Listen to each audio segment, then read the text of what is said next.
Scott Lycett's progressing really well now.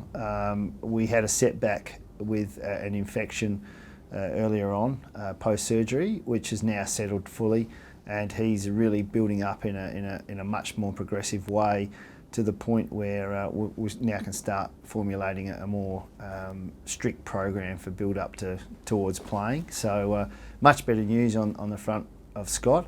Nick is a slower burn. He's recovering from both lots of surgeries had to the knee.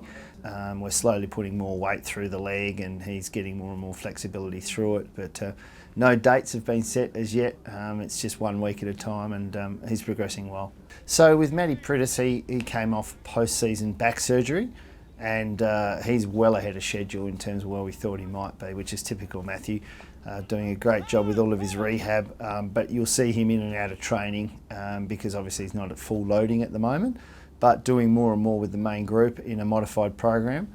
Jeremy McGovern had a very slight setback, no strain, but just some hamstring tightness, doing a time trial last week. And he's progressing well, but we're not taking any risks, so you'll see him in and out of training over the next week or so on a modified program. Jack had post-season ankle surgery. It was very minor, but he's progressing well. He's put on a bit of size in the gym, and he's training really well at the moment. But he, like example, Matty Prittis, will be in and out of training as he gradually builds up his load.